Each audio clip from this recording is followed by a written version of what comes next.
Die flikse kabouters van Keulen.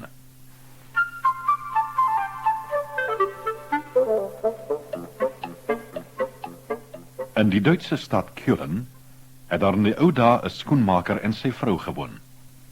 Eendag vra die vrou angstig: "Kan jy nie vinniger werk nie, my skat?"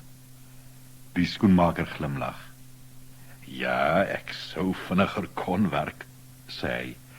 "Ek sou die leer vir my skoene minder netjies kon uitsny en hulle met groter steke aan mekaar werk, maar ek wil my klante graag my allerbeste vakmanskap gee en dit verg tyd." "Ek weet, my skat, maar daar's nie meer geld om nog leer te koop nie. Jy werk so versigtig dat dit jou 2 dae neem om 1 paar skoene te maak." "Ek doen my bes," sê die skoenmaker bedroef. "Ek sien nie meer so goed soos tevore nie, my vingers is minder rats." Die skoenmaker van Keulen gaan maar op sy ou daaglikse stadige trant voort. Al sy huide en velle is nou al opgebruik. Net 1 stuk leer bly nog op die werksbank lê. "Wat gaan ons môre maak as daar nie meer leer is om aan mekaar te werk, of skoene om te verkoop nie?"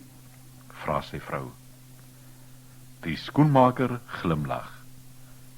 "Kom ons bekommer ons môre daaroor." Daardie hele dag bestee hy daaraan om 'n paar skoene uit die laaste stuk leer te sny.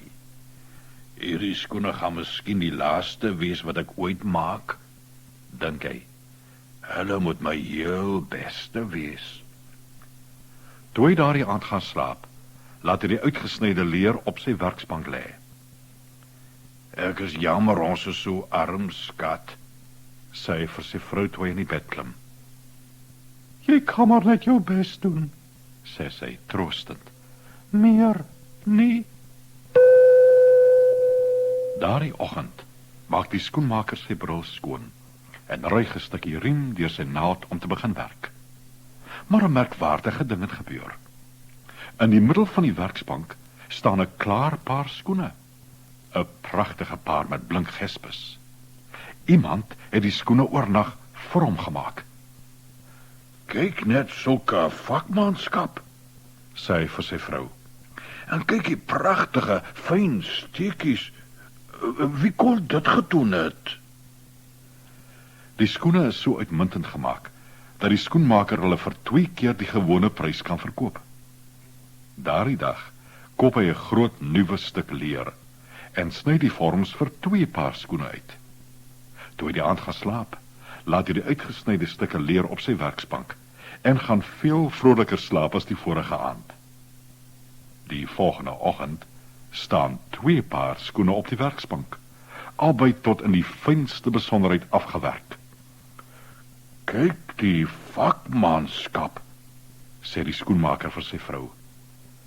Die skoene is so mooi dat hulle vir die hoogste prys verkoop kan word.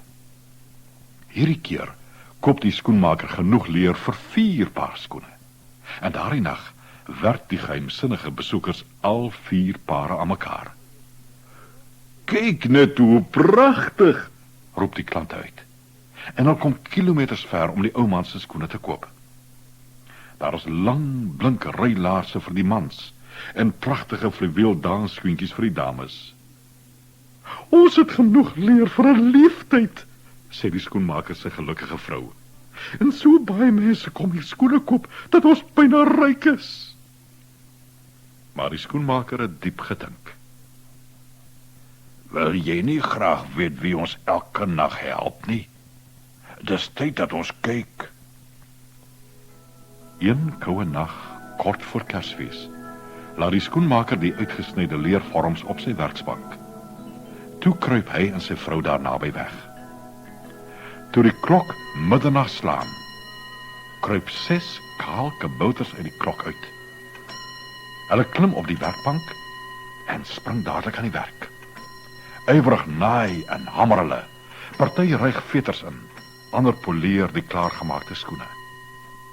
Af en toe moet hulle op hulle koue hande blaas, of hulle koue voete stamp, of hulle self vashou om nie te verkruim nie.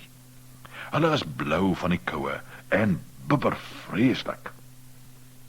Arme goeietjies, sê die skoenmaker se vrou. Kyk hoe hard werk hulle vir ons, en hulle het nie eens 'n hemp of 'n paar laarse nie. Ja, na alles wat hulle vir ons gedoen het, behoort ons hulle eintlik iets present te gee, sê die skoenmaker. Die volgende dag spring sy vrou aan die werk en begin ywerig hempies en broekies uit helderkleurige warm lappe sny. Die skoenmaker neem sy fynste naald en sagste leer en maak vir elke kabouter 'n pragtige paar laarse. Op Kersaand laat die skoenmaker en sy vrou hulle geskenke op die werksbank bly en kruip soos tevore in die kamer weg. Dit is bitterkoud. Toe die 6 kaboutertjies verskyn, bibber en bewe hulle en hul asem hang wit in die koue ryp lug. Hulle is eers verward toe hulle geen skoenleer vind om aan te werk nie. Maar toe hulle die klere sien en besef dat dit vir hulle bedoel is, trek hulle dit aan en dans rond. Lag en klap hulle hande, wat nou nie meer koud is nie, want hulle dra wolhandskoentjies. Nou het ons genoeg gewerk, skree hulle. Nou is ons deftige kerels. En hulle verdwyn al singend en dansend by die winkel uit. Niks meer hoop van die kabouters nie, sê die skoenmaker se vrou met 'n hartseer laggie.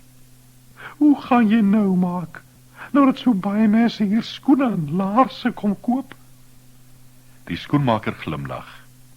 Ek sal maar net my bes moet doen, antwoord hy. Ek is seker jy sal, skat, sê sy vrou. Jy doen altyd jou bes.